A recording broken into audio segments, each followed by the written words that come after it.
Estados Unidos de América.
so much.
Good afternoon, everyone. Thanks for coming out to our first official briefing here in the Brady Room.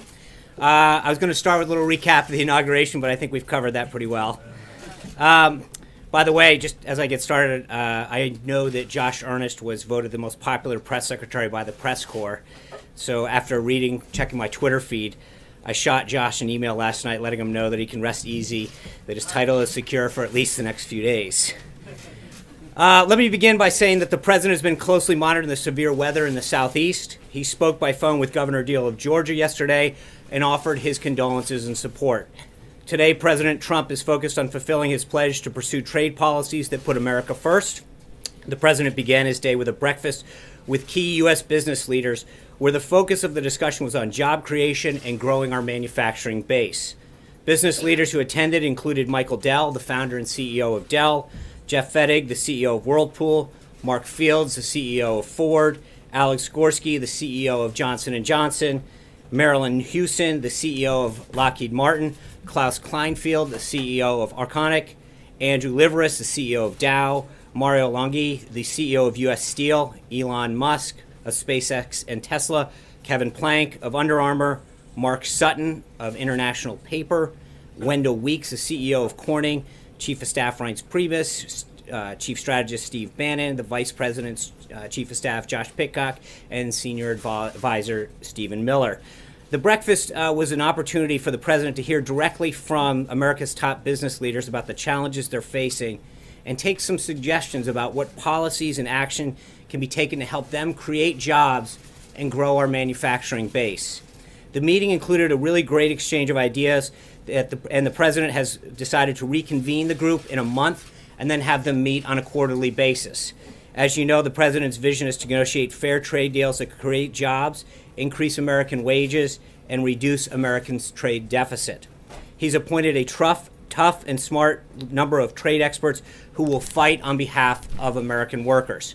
With that vision in mind, the president has already taken several steps today.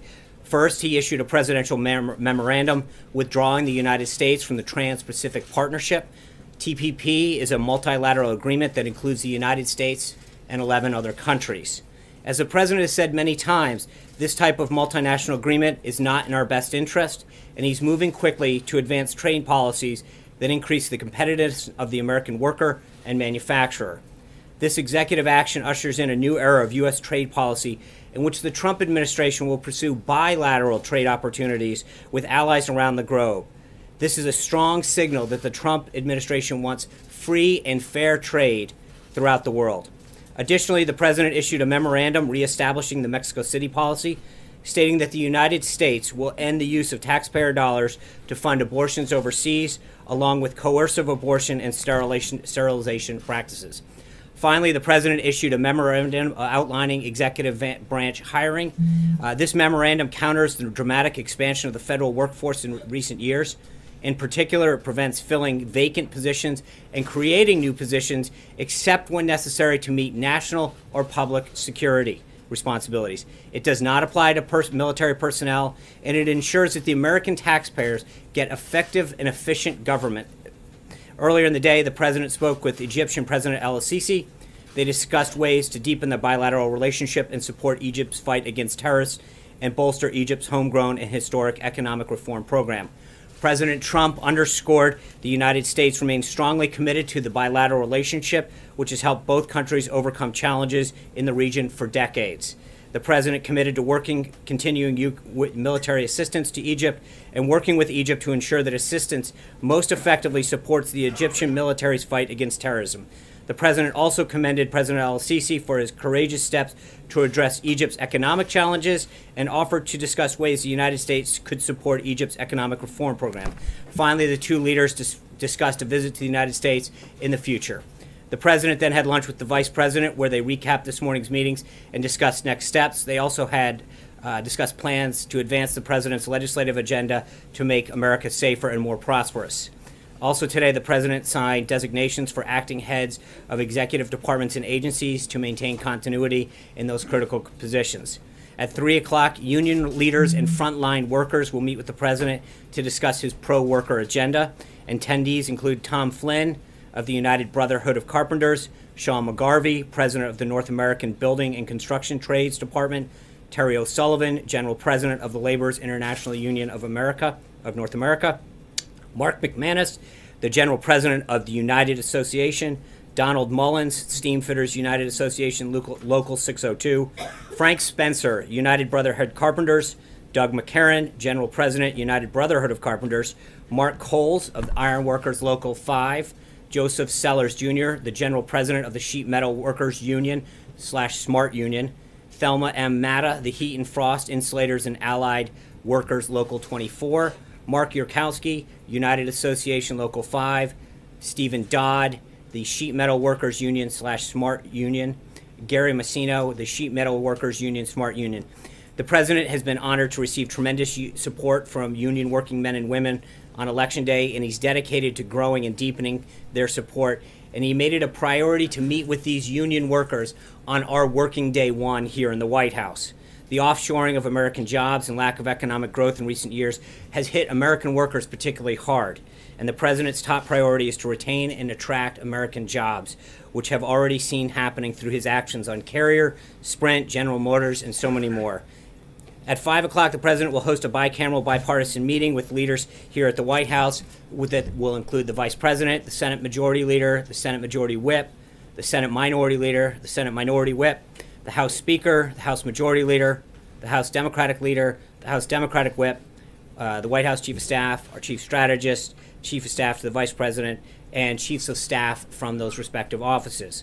The purpose of the meeting is to get the President's agenda moving through Congress. The American people are frustrated with the lack of progress here in Washington, and the President wants no delay in addressing our most pressing issues. He's taking every step opportunity to forge strong bonds with congressional leaders on both sides of the aisle. One of the other subjects that's sure to come up is the status of his nominees during this meeting. It's important to note that at this point in 2009, President Obama had 7 of his nominees confirmed on day one and 5 more in the first week. As it stands today, we have 2. Democrats even held up the confirmation of CIA Director Mike Pompeo, needlessly leaving one of our most important national security agencies without its top leader on day one. It's time for Senate Democrats to stop playing political games with the core functions of government and to allow President Trump's unquestionably qualified and talented group of cabinet nominees to get to work on behalf of the American people. Rounding out today's schedule, after the reception that I mentioned, he will have dinner with, or he have a meeting with the House Speaker, Paul Ryan. They will discuss the Republican legislative agenda and strategy going forward. Early in the day, the President nominated former New Mexico Congresswoman Heather Wilson as the next Secretary of the Air Force. She grew up in Keene, New Hampshire, and made history as part of the 3rd U.S. Air Force Academy class that included women. She earned her master's degree and doctoral degrees as a Rhodes Scholar at Oxford in England, and then served as an Air Force officer in Europe during the Cold War and on the National Security Office under President George H.W. Bush. As you know, we're all about big viewerships and large audiences here. So I want to tell you about an effort that we're undertaking here in the press briefing room to offer up more access to a group of journalists from around the country. Beginning later this week, I'm excited to announce that we're going to have 4 what we call Skype seats live here in the briefing room. This will open up the briefing to journalists who live beyond 50 miles of the Washington, D.C. area and to organizations that don't currently have a hard pass. As always, any organization is welcome to apply for a day pass. But we're excited to open up into the field and fold here a diverse group of journalists from around the country who may not have the convenience or funding to travel to Washington. I think this can benefit us all by giving a platform to voices that are not necessarily based here in the Beltway. Looking ahead, the President will have a breakfast tomorrow with the auto industry, including heads of GM, Chrysler, and Ford. He looks forward to hearing their ideas on how we can work together to bring more jobs back to this industry in particular. On Wednesday, the President will host a swearing-in ceremony from new Secretary of Homeland Security, General John Kelly, and then on Friday he will do the same for Secretary Mattis at the Department of Defense. On Thursday, he will travel to Philadelphia to attend the Republican House and Senate retreat, and on Friday he will welcome his first foreign head of state, British Prime Minister May. With that, I look forward to taking your questions. Daniel Halper, New York Post. Hey, John, thank you. When will you guys commence the building of the border wall? When we what? When will you start building on the border wall? I think the president has noted that this was a serious priority of his throughout the campaign. He has already started to work with Congress on the appropriations avenue of that, and so he is doing everything he can to direct agencies and Congress to commence with that work as soon as possible. And what about with Obamacare? Are you guys enforcing the mandate or not? Enforcing the mandate? Yes. The Obamacare mandate. Kellyanne. I think, look, the president has made it clear that he's going to work with Congress and part of the discussion that he's going to have tonight with some of these leaders, and then again with Paul Ryan, is how we can work to implement both the repeal and replace aspects of this. Jennifer Wishon. Of all the policy or actions that the president could have taken today, he chose to reinstate the Mexico City policy. What message is he sending here? Does he see the elimination, reduction of abortions as an American value?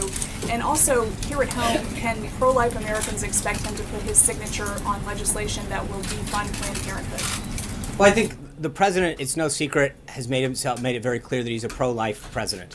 He wants to stand up for all Americans, including the unborn. And I think the reinstatement of this policy is not just something that echoes that value, but respects taxpayer funding as well, and ensures that we're standing up not just for life of the unborn, but for also taxpayer funds that are being spent overseas to perform an action that is contrary to the values of this president, and I think continue to further illustrate not just to the folks here in this country, but around the world of what a value we place on life. Jennifer Rodriguez. Janet, I'm sorry. Thank you. What did Mr. Curtis mean when he said that he would work through Congress to get a special something, we don't know what it is, for DACA recipients? And when can we expect that to happen? And also, when can we expect the White House Spanish site to be back up? Okay, two questions. Let me start with the latter first. As you know, we hit the ground running on day one. There was a lot to do, and we had done a lot of work on the website to make sure that we were prepared to get as much information up as fast as possible. We are continuing to build out the website, both in the issue areas, and then that area. But we've got the IT folks working overtime right now to continue to get all of that up to speed. And trust me, it's just going to take a little bit more time, but we're working piece by piece to get that done. On the DACA piece, I think the president's been clear that he was going to prioritize the areas of dealing with the immigration system, both building the wall and making sure that we address people who are in this country illegally. First and foremost, the president's been very, very clear that we need to direct agencies to focus on those who are in this country illegally and have a record a criminal record or pose a threat to the American people. That's where the priority is going to be, and then we're going to continue to work through the entire number of folks that are here illegally. But right now, the clear focus is on that. Sean? Blake Berman, Fox Business. Thanks, Sean. I want to ask you two questions. Back right. Two questions, money related. The president campaigned on the corporate tax cut rate of 15%. And today, when he met with the business leaders, he had mentioned that the tax rate would drop to somewhere between 15 to 20%. Is he moving the goalpost there in any way? And my second question is on government spending. There have been reports that you might be looking at $10 trillion over the course of 10 years. Is that accurate? And would you be willing to wrap up entitlements to get there? Well, I think first, I'll take the other one first, on entitlements or on spending. Look, I think you saw this with the hiring freeze. There's been, frankly, to some degree, a lack of respect for taxpayer dollars in this town for a long time. And I think what the president's showing through the hiring freeze, first and foremost today, is that we've got to respect the American taxpayer. They're sending us a ton of money. They're working real hard. Some people are working 2-3 jobs just to get by. And to see money get wasted in Washington on a job that is duplicative is insulting to the hard work that they do to pay their taxes. And I think that comes into your question in overall spending as well. We've got to look at how we're spending the American people's tax money. And so what the work that the landing teams have been doing is going into these agencies and departments and talking about ways that we can create greater efficiencies, eliminate duplicity, and maximize the tax dollar. So it's more a question instead of just cutting. It's about how do we spend and respect the American taxpayer dollar more than anyone, more going forward. April Ryan. On that 15 to 20%, sorry. Oh, I'm sorry. Look, the president's a very successful businessman and negotiator. He's going to sit down and work with Congress to get the best deal possible for American businesses so that they can hire more people and we can expand and we can grow the economy. So he's going to work with Congress on that rate. but he understands better than anybody how to negotiate a great deal. And right now he's going to negotiate the best deal on behalf of the American worker and on behalf of the American businesses that are hiring them. That was a lot of the focus that went on today, talking to these companies. And it was interesting. The meeting was only supposed to last an hour. It overflowed another hour in the Oval Office, and he kept asking them, what ideas do you have to grow this economy? What is preventing you from hiring people? What regulations are stopping you from conducting more business? What are the ways that we can give you more market access into other countries around the globe? And I think that's what his focus is going to continue to be, is how do we create a tax and regulatory environment that grows the economy and benefits the American worker. So it's not just about creating more jobs, but it's also about lifting up those jobs through higher wages. April Ryan. Sean, I have a couple of questions, if you allow me to take them one at a will. time.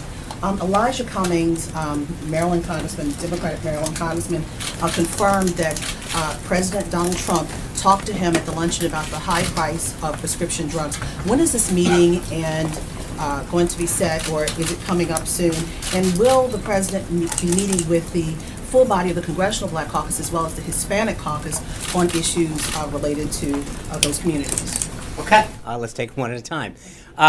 I'm not aware of the conversation. I'm sure you've heard the president the last couple of weeks talk about the price of pharmaceutical drugs and the need to get those prices down and bring manufacturing back in the pharmaceutical industry to benefit the country. So it's an issue he's going to continue to work on. He understands, as we reform health care, as we repeal and replace Obamacare, the getting a hold of the cost of prescription drugs to give more people access to them, but also to allow greater access in healthcare, greater plans in healthcare. That's going to be a key part of it. So that's going to happen. I think, look, you're seeing with respect to the other meetings, it's day one, working day one here.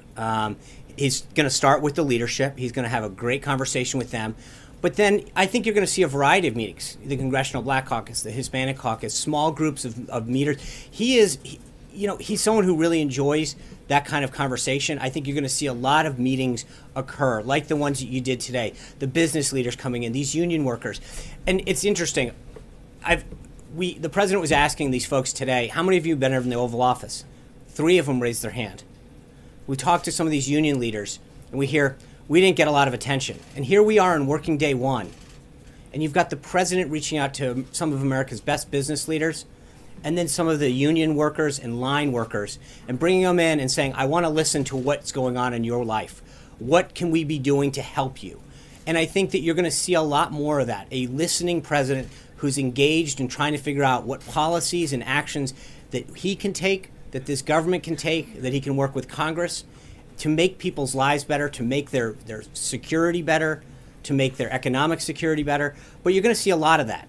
That's who he is. That's what he did during the transition, and I think that's what he's going to do going forward. He appreciates the ideas and opinions that come through the Oval Office or in small groups, where he gets to share their perspective, or their ideas, or their opinions. I think that's what he's going to continue to do later this afternoon. I want to go. I'm not. I'm sorry, April. I'm sorry. I want to go back to what the gentleman said about the mandate. The New York Post gentleman. He said something about the Obamacare now and the mandate. With the numbers that you talked about, and it's been in the news from the Inauguration Day and the numbers Saturday, do you believe that you have the mandate to be able to force through what you had talked about, replacing portions of Obamacare that really subsidize the whole piece of it to help low-income people get health care? Well, I think what we have is a mandate to make health care more accessible and lower cost. That's what the American people were promised under Obamacare. And I think it's not a question about a mandate, and it's also not about forcing anything. It's about what's doing the right thing. It's about providing people what they've been promised, which is you go around this country and you look market after market, they're down to one plan. That's not what the American people were promised. Not only that, but in many cases you're seeing the rates go up 10, 15, 20, 30, 50%. That's not what they were promised either. And so I think what the president's doing, and it's not just, I think he's gotten bipartisan support for this, to work with Congress and to take executive action where necessary, to implement a health care system that provides more people health care, truly allows them to keep the doctor and plan that they're signing up for, lowers cost, creates more competition. So do I think he has a mandate? Sure. But it's not on this issue. I think that all leaders have a mandate from the American people to fix this system and make it better Julie Pace. John, I've got two foreign policy topics I want to get to. There's some discrepancy between what the Russians are saying and what the Pentagon is saying in terms of some potential joint action. Can you clarify that? And generally, is the president open to joint action in Syria with the Russians? On that instance, I know it's still developing, and I would refer you back to the Department of Defense. I know that they're currently monitoring this, and I would refer you back to them on that. And I think Generally open. I think that the president has been very clear that he's going to work with any country that shares our interest in defeating ISIS, not just on the national security front, but on the economic front. If we can work with someone to create greater market access and spur economic growth and allow U.S. small businesses and companies to... But just on this idea of doing joint military actions with Russia and Syria. I think if there's a way that we can combat ISIS with any country, whether it's Russia or anyone else, and we have a shared national interest in that, sure, we'll take it. And then the second thing is when he was at the CIA on Saturday, he was talking about the U.S. not taking oil during the Iraq War and said that there could be another chance for that. What did he mean when he said that? Well, I think what the president's been very clear about in foreign policy is too often the United States is going in with a lot of money, a lot of manpower, and in many cases losing both loss of life, and we want to make sure that our interests are protected. And so if we're going in to a country for a cause, I think he wants to make sure that America's getting something out of it for the commitment and the sacrifice that we're making. Was he foreshadowing upcoming I don't action think, by saying no, I there's think another he's been chance? very clear from throughout the campaign that he is committed to making sure that America, the American people and the American taxpayer see some benefit and ensure that our interests overseas are not just sending blank checks, that we're doing something that either protects America or is in our economic interest. John Roberts. A couple of things, if I could. Later this week, in his executive actions, does the president plan to take action to greenlight the Keystone XL and Dakota Access pipelines? And on TPP, John McCain says it was a serious mistake to do what the president did for America's economy and for our strategic position in the Asia Pacific. Why was TPP the right thing to do? Why was it the right thing? Why was it the right thing to do to repeal TPP? Oh, I think I said it. I mean, because I think the multilateral, when you enter into these multinational agreements, you're allowing any country, no matter the size, any one of those 12, including us, to basically have the same stature as the United States in the agreement. So we're basically on par with some very small companies who are getting access to an amazing market, the United States, and in return, we're negotiating at the lowest common denominator. And I think that when you look at big multinational agreements, multilateral agreements, they're not always in the best interest of the United States. The beautiful thing about a bilateral agreement is that if any one of the two parties in the agreement decides at any time they want to get out of the agreement or they're not being treated fairly, they can renegotiate it much easier. In a multinational agreement, that's not the case. In many cases, all of the other countries have to agree to an action or to let somebody out. That's not putting the U.S. interest first. And on the question about Keystone and Dakota Access. I'm not going to get in front of the president's executive actions, but I will tell you that areas like Dakota and the Keystone Pipeline, areas that we can increase jobs, increase economic growth, and tap into America's energy supply more, that's something that he has been very clear about. I think he talked about it not only on the campaign, but around the Thanksgiving period. He was talking about that being a big priority. That's one of those ones where I think that the energy sector and our natural resources are an area where I think the president is very, very keen on making sure that we maximize our use of natural resources to America's benefit. It's good for economic growth, it's good for jobs, and it's good for American energy. Jonathan Carl. Sean, thank you for being here. First briefing. Great to see you. Thank you. Before I get to a policy question, just a question about the nature of your job. Yeah. Is it your intention to always tell the truth from that podium, and will you pledge never to knowingly say something that is not factual? It is. It's an honor to do this, and yes, I believe that we have to be honest with the American people. I think sometimes we can disagree with the facts. There are certain things that we may not fully understand when we come out, but our intention is never to lie to you, Jonathan. Our job is to make sure that sometimes, and you're in the same boat. I mean, there are times when you guys tweet something out or write a story and you publish a correction. That doesn't mean that you were intentionally trying to deceive readers and the American people, does it? And I think we should be afforded the same opportunity. There are times when we believe something to be true, or we get something from an agency, or we act in haste because the information available wasn't complete, but our desire to communicate with the American people and make sure that you have the most complete story at the time. And so we do it. But again, I think that when you look net, we're going to do our best every time we can. I'm going to come out here and tell you the facts as I know them, and if we make a mistake, I'll do our best to correct it. But I think that it's as I mentioned the other day, it is a two-way street. There are many mistakes that the media makes all the time. They misreport something, they don't report something, they get a fact wrong. I don't think that's always to turn around and say, okay, you were intentionally lying. I think we all go try to do our best job and do it with a degree of integrity that are in our respective industries. Do you have any corrections that you would like to make or clarifications of what you said Sure. on I mean, Saturday? well, ask away, Jonathan. Well, just for instance, I don't want to get into relitigate the whole issue, but just take one, the issue of Metro ridership. You made a statement about We did, Metro and at the ridership. time, the information that I was provided by the inaugural committee came from an outside agency that we reported on. And I think, knowing what we know now, we can tell that WMATA's numbers are different. But we were trying to provide numbers that we had been provided. That wasn't like we made them up out of thin air. And do you stand by your statement that was the most watched inaugural address in history? Sure, it was the most watched inaugural. When you look at just the one network alone got 16.9 million people online. Another couple of the networks, there were tens of million people that watched that online. Never mind the audience that was here. 31 million people watched it on television. Combine that with the tens of millions of people that watched it online on a device. It's unquestionable. I don't see any numbers that dispute that. When you add up attendance, viewership, total audience in terms of tablets, phones, on television, I'd love to see any information that proves that otherwise. And then one other. Do you dispute that?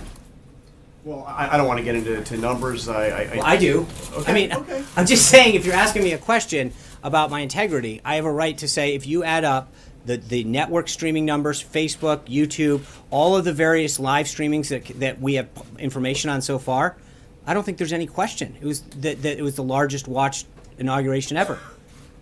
More than Ronald Reagan's in 1981. I'm pretty sure that Reagan didn't have YouTube, Facebook, or the internet.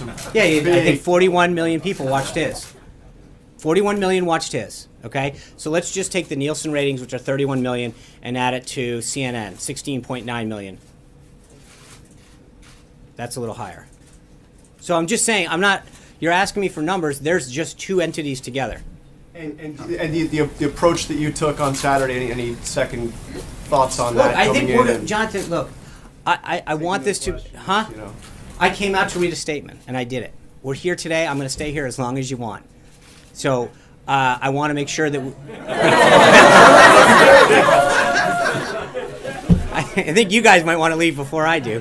But look, I want to make sure that we have a healthy relationship. We saw the other day that, and I'm not trying to rehash history, but you're asking the question, so I'm going to answer it. You know, we had a tweet go out about Martin Luther King. Think about how racially charged that is. And someone rushes out and says to the entire press corps that the President of the United States has removed the bust from his office. Think about what the signal. Hold on, please. Yourself and apologize. No, he actually apprised to, quote, my colleagues. That's the exact quote. Okay? That quote, that report got tweeted out around. And to report, where was the apology to the President of the United States? Where was the apology to millions of people who read that and thought how racially insensitive that was? Where was that apology? You accepted his apology, though, Sean. Okay, I'm asking, where was that apology? And so I'm just saying that when things like that happen, when John Lewis says that he's never missed an inauguration, and we find out actually he skipped George W. Bush's, that there are points at which we have a right to make sure that we correct the record. I mean, you're talking about integrity, and you're talking about telling the truth and facts. I don't know that it wasn't malicious at all, and I'm not saying, but there's a point at which we have a right to go out there and correct the record. And I think that over and over again, there is this attempt to go after this president and say, well, that can't be true, and that's not right, and the numbers weren't there. And there's a rush to judgment every time. And it's a two-way street. We want to have a healthy and open dialogue with the press corps and with the American people about what he's doing to help this country and to unite it. But at a time when he's trying to unite this, and he keeps talking about uniting this nation, bringing people together, and then a tweet goes out in a pool report to, a few thousand people, saying that he removed the bust of Martin Luther King, how do you think that goes over?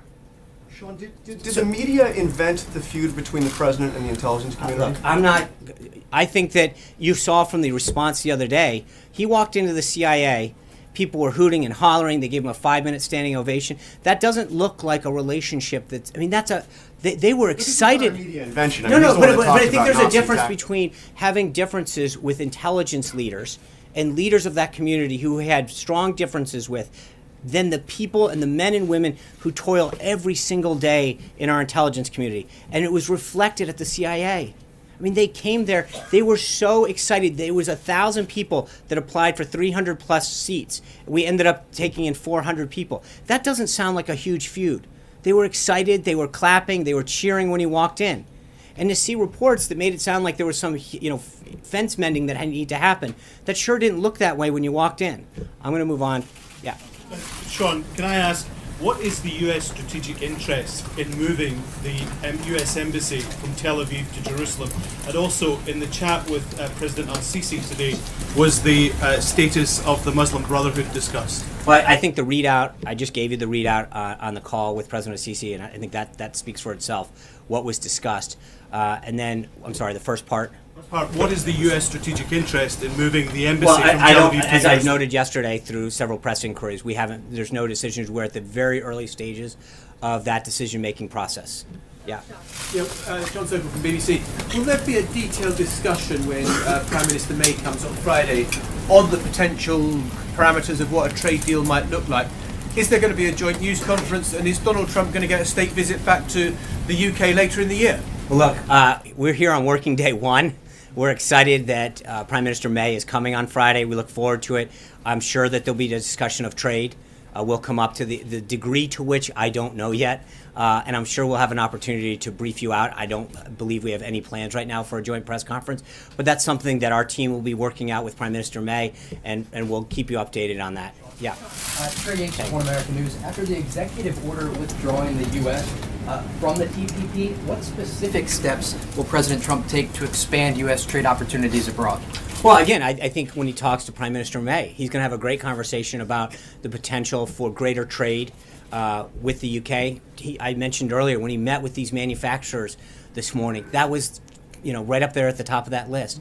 How can we get greater market access? What are the specific challenges that these manufacturers are facing getting market access into countries around the globe? And that's an important issue. So it's not just other countries, but within existing trade deals, we can figure out, is there a trade dispute that can be settled at the WTO? Is there a revision to one of the existing trade treaties that we have now? But there's a lot that can be done.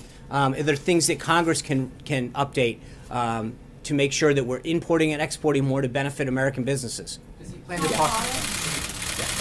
Thanks. John Christopher Pugh at Talk Media News. Has the president, or will the president, have a chat, even an informal chat, with the Prime Minister before, in fact, she comes here? There are no plans for that now. It's always possible. He's been having a tremendous number of calls. I think the number is well over 80 now of people that have talked to him, congratulated him prior to being elected. We read out the other day, he's met with both Canada and Mexico. I think he's talked Prime Minister Netanyahu yesterday, President al-Sisi today. I think there's going to continue to be a robust number of world leaders. There's a tremendous excitement, I think, in the diplomatic corps and at the world leader level of people who are excited that President Trump and this administration want to engage. There's a lot of times when he's talking to these folks and they're saying, I have not heard from anyone in years. And I think that there is a genuine excitement to re-engage the United States, especially in the area of trade and other economic interests, but also in the area of national security. This is the big one, and it's the first. So, I'm sorry? I said, needless to say, this is the big one, and it's the first. Right. Special relationship. Can I follow up? TPP was dead on arrival going to Congress. So why is this executive order anything more than symbolic? And when will President Trump start negotiating those bilateral deals with the 11 other countries in the Asia Pacific? Because it takes some time, and that could be, some would say, giving China, room to make an inroad. Well, first, I would argue that bilateral deals are mostly what China's been engaging in, and that's something that I just said that we're going to engage. The president's going to look to countries to engage with. TPP countries. Most of them we have existing trade agreements with, or a good chunk of them we have existing trade agreements to begin with. This was an expansion of that, and in some areas it allowed, whether it was the service industry, financial services, additional market access. But I think that this is not a deal that was in our country's best interest. The president could have come into office, a president could have come into office and renegotiated it and sent people back to the drawing board. It hadn't gone to Congress yet because it wasn't finalized. I think this president pulling out of the agreement is not just about this one agreement, but I think it's symbolic, both here in America and around the world, of a new era of trade policy, one that's going to put American workers first and foremost, and one that assures the rest of the world that the way that we negotiate bilateral agreements is going to ensure that we get something out of these deals. As I mentioned to John a minute ago, I mean, the problem with multilateral agreements is that often it becomes the lowest common denominator on so many things. And for the U.S., which already has low tariffs and other service industry benefits for countries, we've got to be able to make sure we're going out and fighting for the American worker. Jennifer. You're not going to renegotiate, to be clear? We've pulled out of TPP. No, but of all the existing I'm not deals going to. We'll have further updates on trade issues later this week. Jennifer. Does the administration feel like you still need an executive order to remove yourself from NAFTA, or what's the? That's a great question. I believe there's an action that has to be taken under the provision of NAFTA where you send notice to the other two countries. The exact nature of how that's described, I don't know, but there is a trigger within NAFTA. One of the sections allows the President of the United States to notify them that we intend to do that. Allowed or not allowed? Hold on, Jennifer. Will there still be a North American trade bloc or something different, or what's? Again, I think part of it is that he's already spoken to both the President of Mexico and Prime Minister of Canada about his desire to renegotiate. And I think as he meets with both of these individuals over the next 30 days or so, that's going to be a topic. Now, if they come in and express a willingness to do that, you could negotiate it within the current parameters and update it through the existing structure. If they don't, and he decides to pull out, then we would have to go back to the drawing table in the future. Mara. Sean, will that notice or trigger be signed I'm today? going to make sure Mara gets a question this time. Every time. Just to follow up on the China question, China actually has a regional agreement called the Regional Comprehensive Economic Partnership, and now Japan and Australia, two of our great allies, are talking about joining that. Does President Trump see a national security component to these trade deals, and is he concerned that now China will write the rules for Asia-Pacific trade? Well, I think he has been very, very clear about China's place in the geopolitical landscape, both economically and and national security wise. So he understands the need. That's part of the reason that trade is important, bilateral trade. It provides a check on a lot of this. But again, he's always going to be fighting for the interest of the country and the American worker. So how we engage and with whom is going to be decided on whether or not we can get a deal that benefits our country economically and in terms of national security. That there are things that we can do economically that actually end up also benefiting us from a national security standpoint because of the economic relationship that exists between the two countries. Yes, sir. Follow up on Okay. Mara gets a follow-up. No, you earned it. Just really simple. What is the average national unemployment rate? What's the average? What's the overall unemployment rate? Are you talking about today? whether or not we include the full? I'm just asking you. I mean, the Bureau of Labor Statistics puts it out. You accept. No. the It's not a Bureau question of what I of- accept. I mean, there are ways that you can put out full employment. I know the difference. Right, but I'm saying that so there's a reason that we put out several versions of that. One is that the illustrative nature of how you count the unemployed, whether or not they're long-term unemployed or whether or not they're still seeking a job. But there's a reason that you put out several of these statistics. It's so that economists can view them and decide, look at different landscapes on how to make economic policy. Except those different ones. During the campaign, Trump at one point said it was 42%. I just want to Well, be again, clear I on think- where we're starting from. But again, part of it is his economic team is going to look at a multitude of statistics and drive economic policies. His goal is obviously to get as many Americans working together. That's his ultimate goal. Is that when he sees people that are hurting, that haven't had wages lifted up, that are unemployed, that can't save for their kids' future, that are having trouble with their health care costs. That's what he really cares about. It's not just a number to him. It's about, is someone getting by? Are their wages going up? Can they find a better job? Do they have access to education, whether it's higher education, college, or a VOTech kind of school, so that they can train for the skills of the next century? Those are the kind of things the president's. He's not focused on statistics as much as he is on whether or not the American people are doing better as a whole and whether or not a family. And it was interesting. I know when we talked about Carrier at one point, someone said, well, that's 1,000 jobs. When you talk about those 1,000 jobs and their families, during the holiday season, I would beg to differ that those people were unbelievably ecstatic that the president and the vice president intervened. And so every one of these meetings that you saw happen at Trump Tower and then now, it's all about, whether it's 2,000 jobs or 20,000 jobs, that's the focus.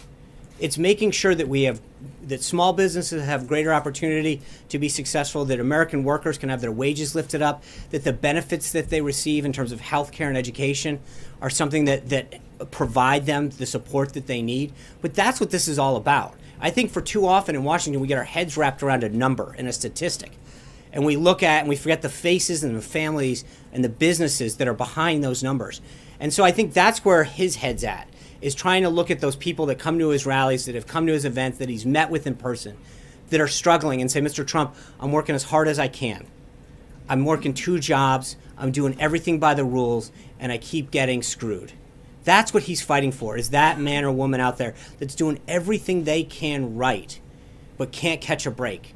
And I think he addressed that in his inaugural speech when he talked about shifting power outside of Washington, D.C. back to the American people. Because for too long, it's been about stats, Mara, and it's been about what number are we looking at as opposed to what face are we looking at. Yeah, David. 2 questions. One, back on DACA, I was just curious about the message from this administration, from the White House, to young people who may qualify and not yet have the protection. Should they enroll going forward, and those who are in the program now seek renewal? Well, I think, what those people should know is that the president's laid out a list of priorities. And the priorities are focused on making sure that people who can do harm or have done harm and have a criminal record are the focus. And as he said throughout the campaign, we've got a series of individuals that we've got to figure out, people who have overstayed their visas, people who have committed crime, and we're going to go through that in a very systematic and methodical way. So for now, that's not, the focus is going to be on people who have done harm to our country. Yes? Thank you, Con. 2016 was the hottest year on record, and the last 3 years have been the hottest 3 years on record. Scientists are saying that we're getting dangerously close to the point where human civilization is being threatened. How does President Trump plan to address this? Well, I think he's going to meet with his team and figure out what policies are best for the environment. But I think that there's one of the things that he talked about during the campaign is there's a balance. And he's trying to make sure that we use our resources appropriately, that we maximize things to make sure that we don't do so at the detriment of economic growth and job creation. So there's a balance, and I don't think it's an either-or situation. We can ensure that we're doing things that are smart for the environment and smart for our longevity, as well as making sure that we're doing things that create economic growth and job creation. Yes, sir. Yeah. Sean, what is the president's message to the millions of people here in Washington and around the country who were protesting on Saturday? And a follow-up after that. Okay. That's very polite of you. I think he has a healthy respect for the First Amendment, and this is what makes our country so beautiful. Is that on one day you can inaugurate a president, on the next day people can occupy the same space to protest something. But he's also cognizant to the fact that a lot of these people were there to protest an issue of concern to them and not against anything. I remember this morning Debbie Dingell was on television, and she's talking about, I don't want to inaccurately quote her. I know Jonathan's a stickler for that. She said, different women were there for different reasons, but they were all there to make sure that their core American values are going to be protected. And I think many people like me were there for positive reasons. And I think the president shares Debbie Dingell's views that there were people that came to the mall, as they do all the time, sometimes in smaller numbers. And so I think he reaches out to him in the way that he started on the night that he won the election, on the way that he did on Inauguration Day by sending a message that talks about fighting for them. But more importantly, I think the president's going to show through action and through success that he's fighting for them and fighting for every American. One of the things that we've seen so often in this town is a lot of soaring rhetoric about how much people care. And I think the president is going to show through deed and action and success that he wants to fight for people's health care. He wants to have a better education system. He wants a stronger America. He wants to go in and fix our inner cities. He wants to make sure that our infrastructure, our roads and our bridges. So I think more than anything, showing people through action and deed and success is where he's going to prove to the American people how much he cares to unite us and how much he cares to make this America better and safer.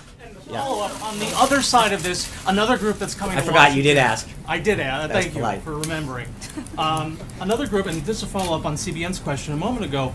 You know, when we have the March for Life here in Washington, you've said that this is a pro-life president. What concrete promises is he making? We haven't heard a lot about what that policy is going to look like. It's day one. Yeah, but you've had a lot of time to make those promises. I know, but look, I think... What should their expectations be? Their expectation should be that he's going to stand up and value life, born or unborn. Same as he said throughout the last year and a half, that he's going to stand up and protect life, promote it, and instill policies that promote life, that promote adoption, that help support young women, that help support funding of agencies and clinics that support women's health. I think that's what he's going to talk about, is supporting all of life, the born, the unborn, throughout life, making sure that we have health care that can support the American people and the American families. That's what he's going to fight for, and that's what he's going to be clear on. Anita. I have two questions. Okay. Putting it up there right now. The first one, with the congressional meeting today and also at the retreat, you said, talking about his legislative agenda, besides health care, can you give us 1, 2, or 3 legislative things that he wants to get through right away? So not the executive actions, legislation. Right. Immigration's obviously going to be high on that list. Tax reform, regulatory reform, it's 3 and 4. Is not a overhaul, though, not what... Well, I think he's going to work with Congress to get the appropriations process going. But it's not just building the wall. That's through the appropriations process. It's how do we enact policies to make sure that what we have now doesn't happen again. And so it is working with them. It's a comprehensive look at how we're keeping people out of this country that shouldn't be here. The people who are come to visit are leaving when they're supposed to make sure that we're tailoring immigration policies that make sure that we're not an open door for anyone to just walk in, that the people who are here to visit our country safely or to come here to bring jobs or to support our economy are coming in. But I think we have to do immigration smartly, and that's what he's looking at. And then now I had a second one. I'm sorry, you're right. I haven't heard that you have said, or someone else has said specifically, has the president spoken to any of the intelligence agencies about the investigation into the Russian connections, and will he allow that to go on? I don't believe he has spoken to anyone specifically about that, and I don't know that he has not made any indication that he would stop an investigation of any sort. Yes, sir. Thanks, Sean. Clarification, you said you're willing to work with anybody to defeat the Islamic State group. Does that include Bashar al-Assad? Well, I think what we're doing, we are going to smartly do this. I mean, let's be clear. Part of it is to make sure that they have America's interest in what they're doing and who they are. So we're not going to get together with people under the guise of defeating ISIS if that's not truly their guise, or if they're not. So let's not take that too far. Thank you. Yeah. Sean, will the president release documents showing that he has left his businesses? I believe we have. Oh, is he? They're not public at this time. But yeah, he has resigned from the company, as he said he would before he took office. Don and Eric are fully in charge of the company. He's taken extraordinary steps to ensure that that's happened. Yeah. The president is taking actions these first days aligning to the political priorities. What would be the message for the Hispanic community in the U.S.? Take it into consideration that one of the priorities has been the war. What would be the relation between this administration and the Hispanic community in the U.S.? Well, I think his relationship with the Hispanic community is going to be great. I think as I said, I think that whether it's jobs or education or healthcare, the president's committed to uniting all Americans and working towards a better, safer, more secure, more prosperous America that benefits everybody. And I think, regardless of your background, that's something that he's committed to. Yeah. Financial Times. Does Mr. Trump agree with Rex Tillerson that the U.S. should try and prevent China from accessing the islands in the South China Sea where it's building runways and other kinds of facilities?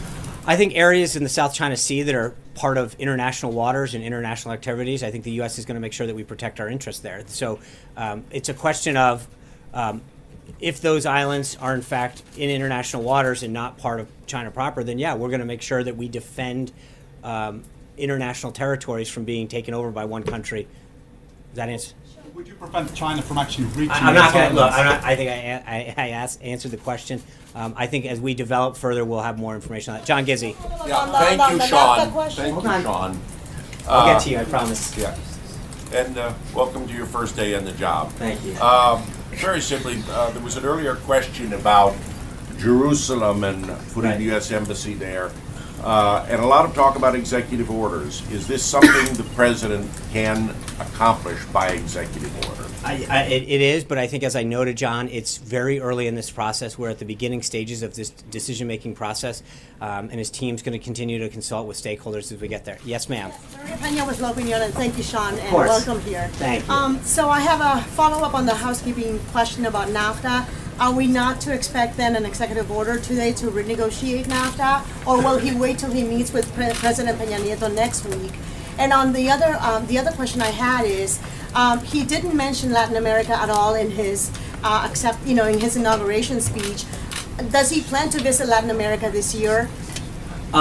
So on the first part, I think we'll have further announcements on trade throughout the week. I think we're done with executive orders for the day. But as I always say, stand by. But we do not have any intention to have additional executive orders today.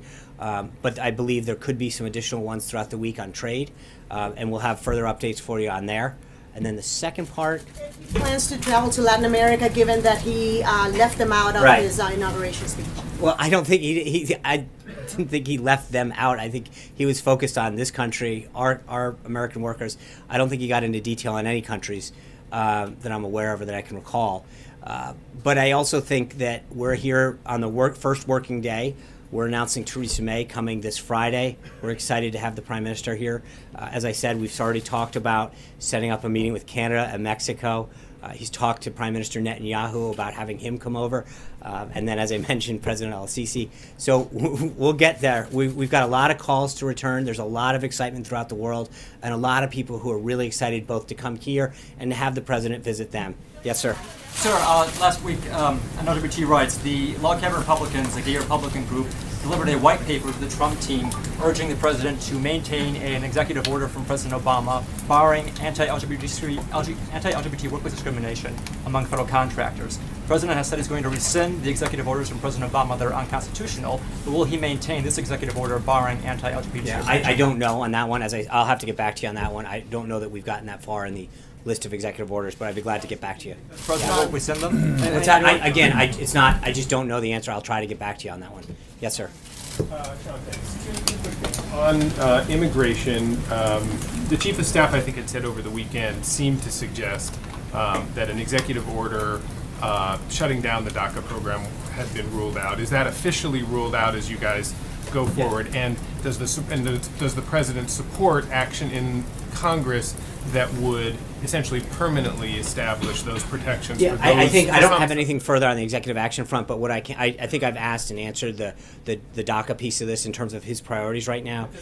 Legislation. I think that we'll have to. We don't have anything in front of us right now to sign on that. So give us a little bit of time. We'll see what Congress moves forward with, and then I'm sure we'll have a further readout on both the executive order piece and on the legislation. Yes, sir. Refugee resettlement program. I don't know. I'll have to get back to you on that one right now. Or I think the best thing to do would probably contact the Department of State. Yes, sir, in the back. Regarding access for American companies to international markets, will the president try to improve the access to the largest market in the world, the European one, by taking up TTIP negotiations or by any other means? Well, look, I think he's going to increase market access wherever he can. He's in the process of reviewing all of our current trade agreements and looking at potential bilateral options going forward. Whether it's in the EU or in the Asia Pacific arena or in the Middle East, he's going to figure out where we can expand U.S. market access, and that's, I think, what today's decision really starts to show, is that it's not about multilateral agreements under the Trump administration. It's about bilateral agreements where we can figure out country to country how can we fight for the American worker, gain them access to another market that's going to benefit our large and small businesses who want to sell additional goods and services. Yes? Sky News. Why did the President choose the British Prime Minister as the first foreign leader for him to meet? And can we take from that he intends to make the relationship even closer? I think we've always had that special relationship with Britain, and he's going to, and that reflects in his first visit, in the Prime Minister's first visit here. He's had a great conversation with her, and he looks forward to having her here, but we can always be closer. Yes, ma'am. Jane with Signing News. What kind of relationship is Trump looking for to build with China after he withdrew from TPP? And on Taiwan's issue, what kind of stance he's going to make on cross-strait relations? What's the last part, please? Taiwan, Yeah. cross-strait relation. Well, I think on China, he understands what a big market that is for U.S. goods and services. When he met with the head of Alibaba a couple weeks ago, that was part of the point. There's a huge market issue there, but in many cases, it's not a two-way street. There's so many Chinese businesses and individuals, frankly, who can have ease of access in the United States to sell their goods or services. And I think that whether or not you're talking about the financial services or the banking, the other service industries or our manufacturing goods and services, or some of the IP problems that we have with China, that it really is not a two-way street. And so he understands the market that China has, and our desire to further penetrate that market. But he also recognizes there's a lot of concerns with how we are treated entering into China's market, and we need to review that. Yes, ma'am. I think we'll have further updates on that. Yes, ma'am. Jessica Stone from CGTN. Welcome. Thank you. Question following on what she was asking about TPP. Part of the thinking of TPP was to encircle China economically, and I wonder if the president has thought a little bit about what kind of bilateral relationships in the region, the trade relationships, would accomplish a similar goal. And secondly, I heard you talking about NAFTA and a trigger, but I didn't hear you say you had triggered the trigger. We have not triggered the trigger. Hasn't happened. But again, I think we have existing relationships with many of the countries that were part of the 12-nation makeup of TPP. And I think we're going to continue to explore how we can, in some cases, strengthen those relationships or look for bilateral agreements with nations that we didn't have one through TPP. Yes, sir. Yeah. Sean, congratulations. Thank Bob you. Weiner, op-ed writer and Main Street Radio Network. Social Security and infrastructure. On Social Security, the President will be meeting tonight with congressional leaders. What's he going to do, given his campaign promise on not touching Social Security, when Paul Ryan and Mitch McConnell send him a bill that includes in a funding package various cuts in Social Security? And on infrastructure, has it fallen off the radar screen, or is it going to stay a priority for the President? So on Social Security, he's going to talk to them. I think he's been very clear what his priority is in terms of preserving and protecting this really important benefit to our seniors. He understands, Mr. Trump's employed so many people over the years. He understands the struggle that people have later in life to continue to make ends meet.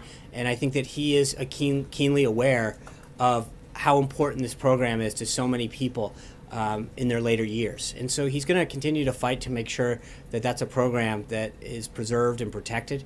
And then on the infrastructure, of course, yes, that definitely, he's continued to bring that up. He talked with the business executives today about how so many of our airports that are so important to our commerce system, getting planes to land in and out, roads and their ability to truck things across the country, even our freight system, that if our infrastructure is not strong, it inhibits our ability to have free commerce. It drives up the cost of goods and services when someone's got to take a different route or is limited in the opportunities that they have because a runway might be closed or it can't be expanded or a rail line breaks down or a highway's just not the wear and tear he puts on trucks or shut down. So infrastructure continues to be a huge priority for him.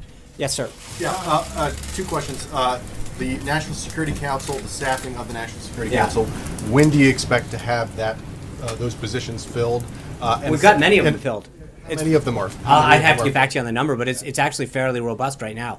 There were a lot of holdovers, but General Flynn has been working diligently with KT McFarland, his deputy, and others to make sure that that's filled out and ready to go. He's had countless meetings with counterparts and had several folks detailed over. But it's a very, very robust efforts from day one. Follow up to John Carl's question. So are you retracting your claim on Saturday that it was the largest crowd in person That's for not an what I said. inauguration? Well, you said this was the largest audience to ever witness an inauguration, period, both in person and around the globe. Right.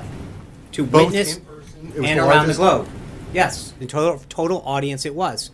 total audience, but not simply in person. But that's right. But again, I didn't say in person, both in person and around the globe to witness it.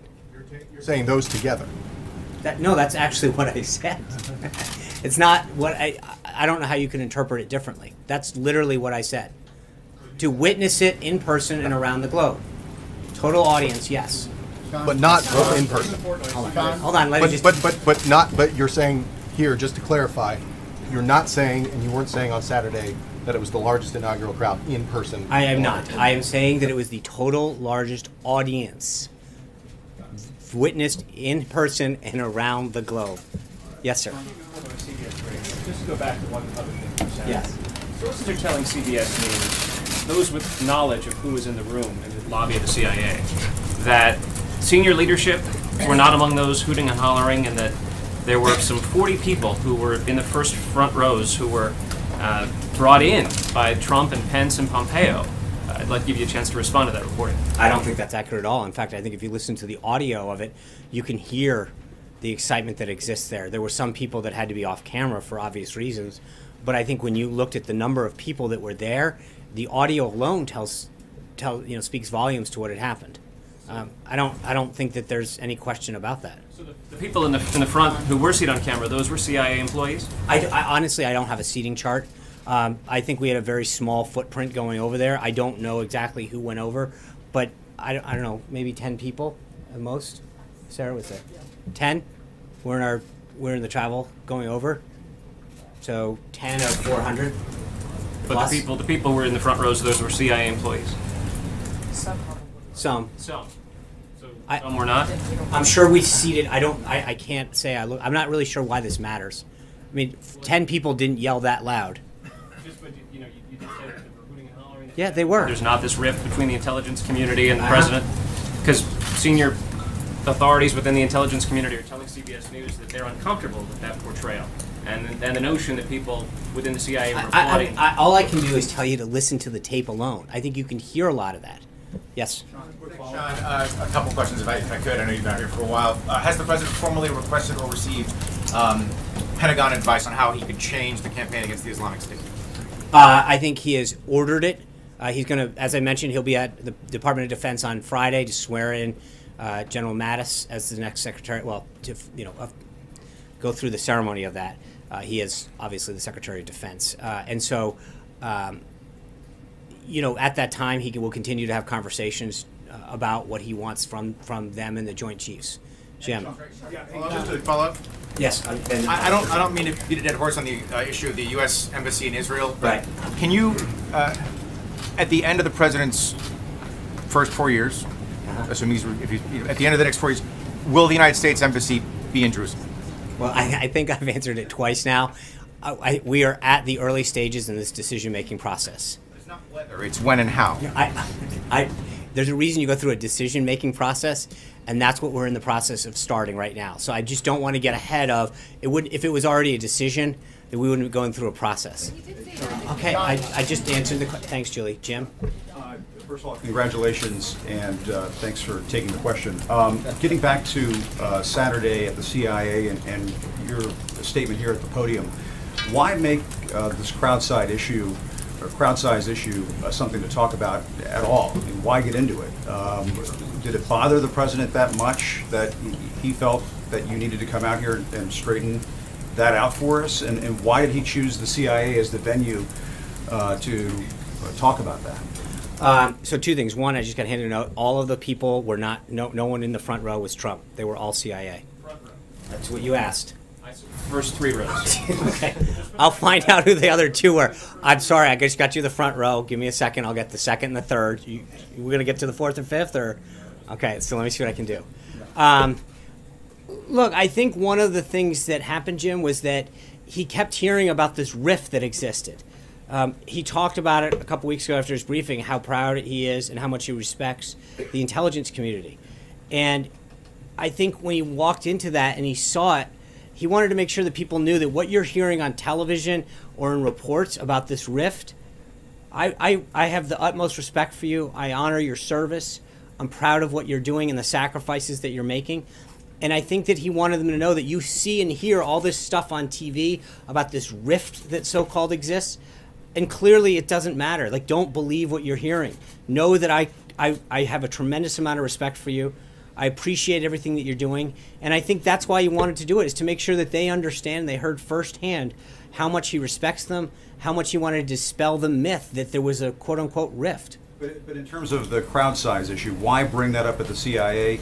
And why did you come out Saturday afternoon to talk about that? Did he tell you, Sean, I'm upset about this, I want you to come out and set I'm the not going to record? get into conversations that I have with the president, but I will tell you that it's not just about a crowd size.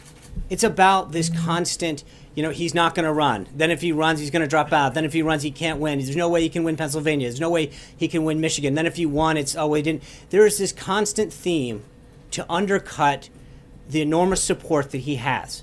And I think it's just unbelievably frustrating when you're continually told it's not big enough, it's not good enough, you can't win. And hold on, because I think it's important. He's gone out there and defied the odds over and over and over again. And he keeps getting told what he can't do by this narrative that's out there, and he exceeds it every single time. And I think there's an overall frustration when you turn on the television over and over again and get told that there's this narrative that you didn't win, you weren't going to run, you can't pick up this state. That's not, that's a fool's errand to go to Pennsylvania. Why is he in Michigan? How silly. They'll never vote for him. A Republican hasn't won that state since '88. And then he goes and he does it. And then what's the next narrative? Well, it must have been because of this. He didn't win that.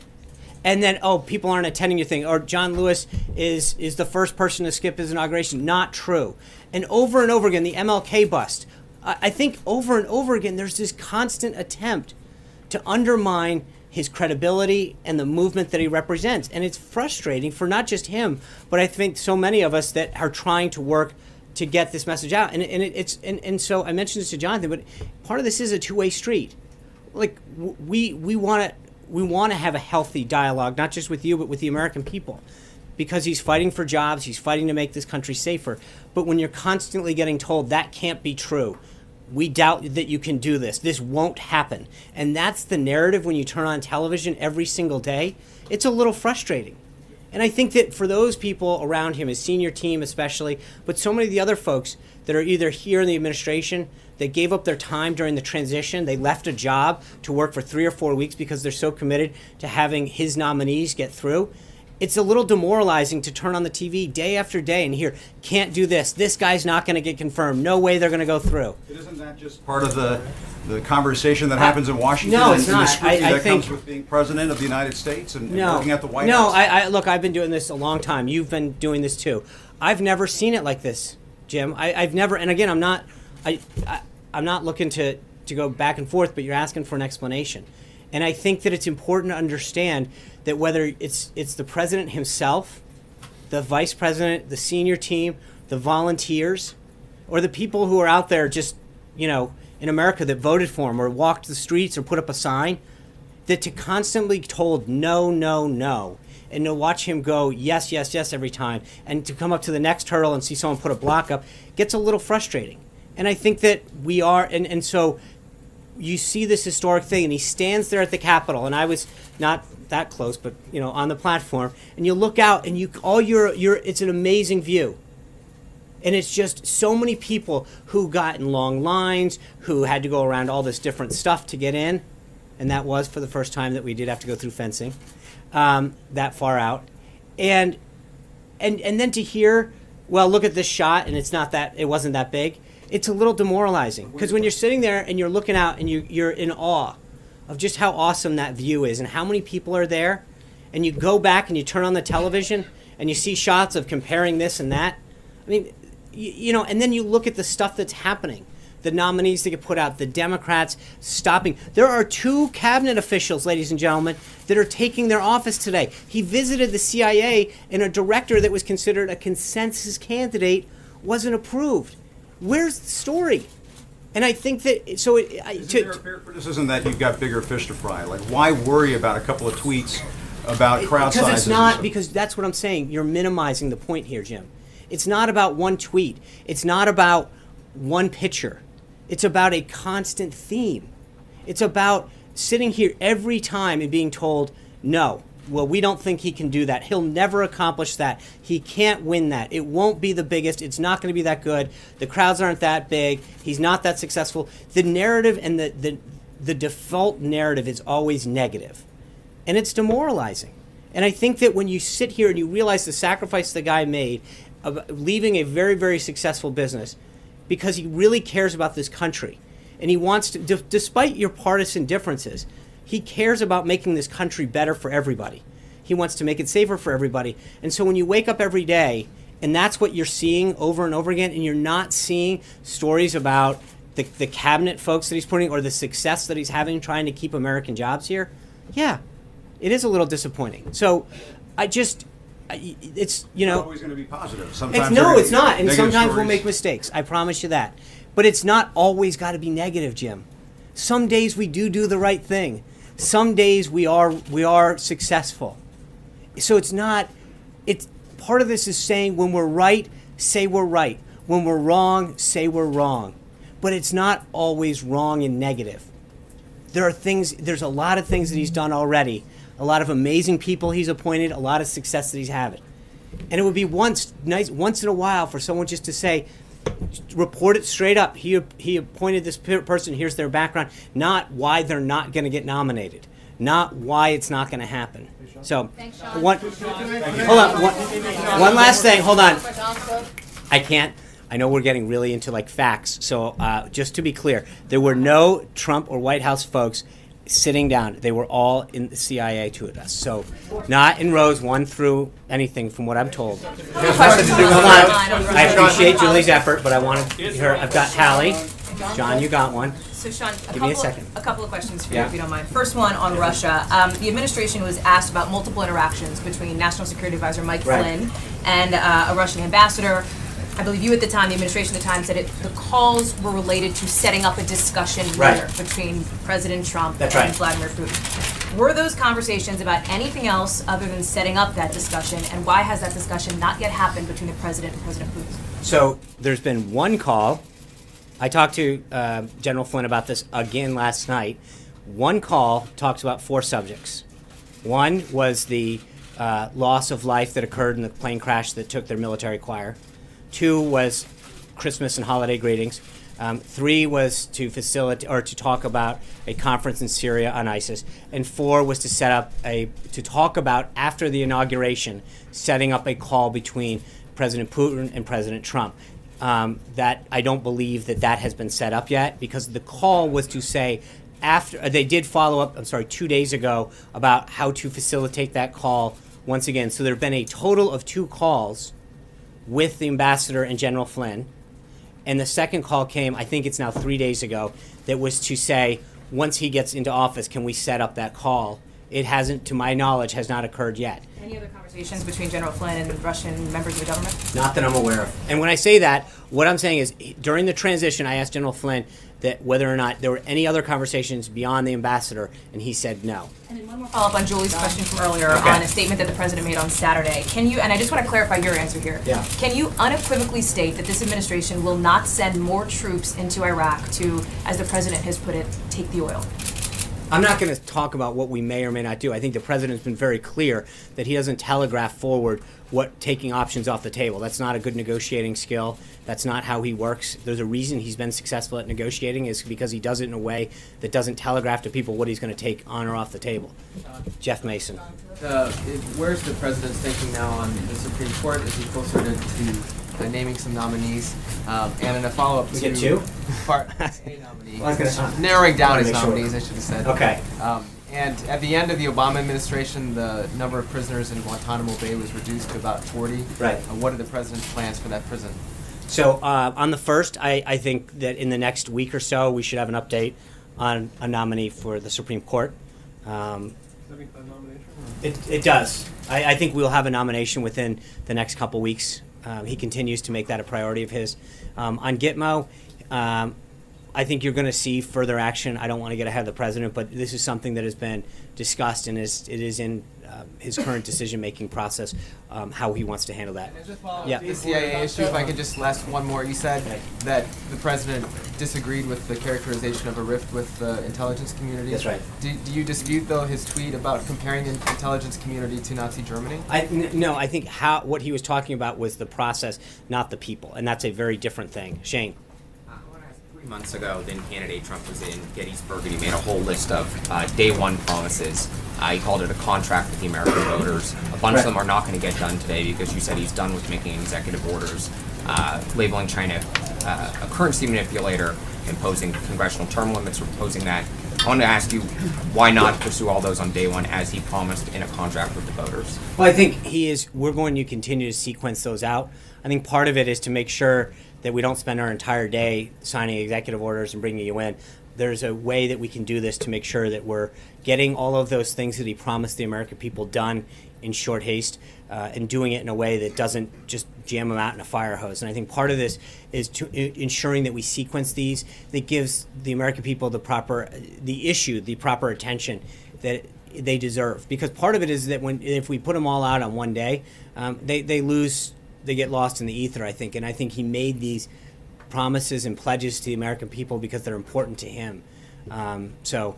He still plans to do everything on that day one list, though? That's his intention, yeah. He's very clear about that. Yes, sir. Is the president going to shake up the leadership of CFPB before the director's term is up? I'm not going to. No decision has been made at this time on that. Kristen Welker. Thank you very much, Sean. One on Obamacare. Has he finished his plan on Obamacare? When will the American people see that? And then on NAFTA, can you just clarify? I know he's going to meet with the leaders of Mexico and Canada. Has he started to have discussions with them currently about renegotiating NAFTA? Yeah, on Sunday. On Obamacare, I think he's going to continue the discussion tonight with Speaker Ryan in particular at the meeting that he's going to have after the reception. When it comes to the other part was NAFTA.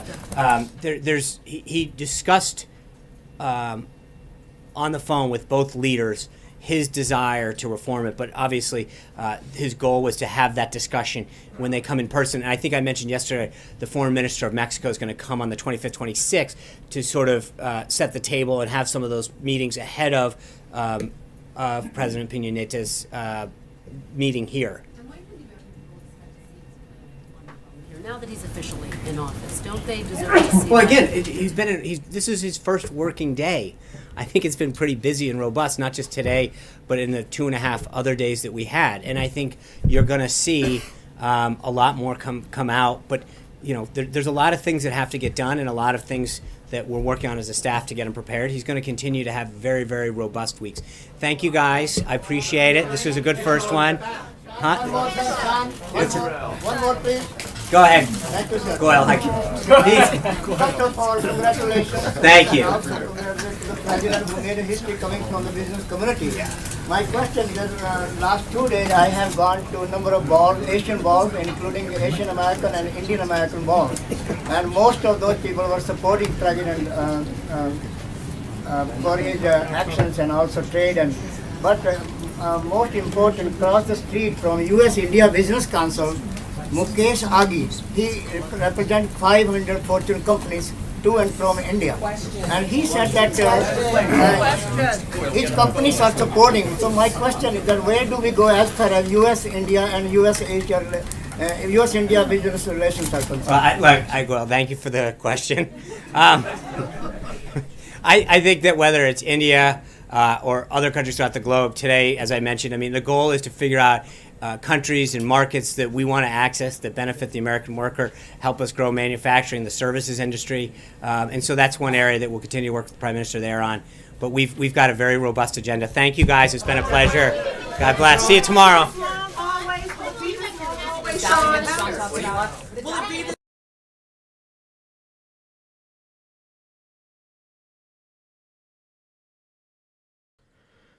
All right, guys, thank you very much for joining us. We will be live in a few minutes.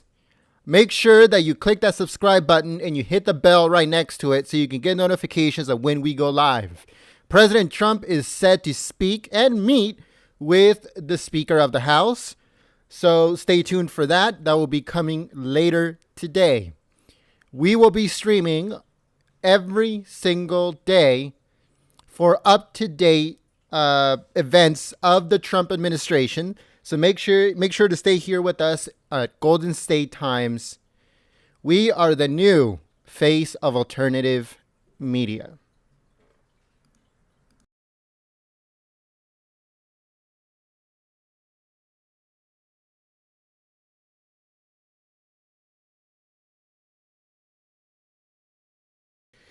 If you guys would like to help out the channel, there's a few ways of doing it. One is by sharing our links on social media. Two is by whitelisting us on your ad blocker. And the third is if you're feeling generous and you want to help out alternative media, Golden State Times, there's a link to our PayPal below. Thank you very much in advance, and we hope to see you guys here next time. But until then, peace.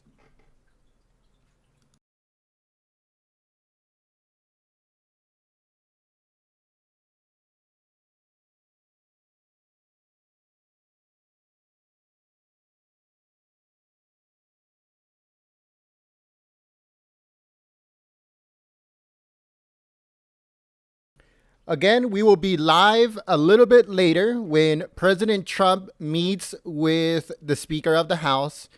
And there's also other events coming later today, so stay tuned.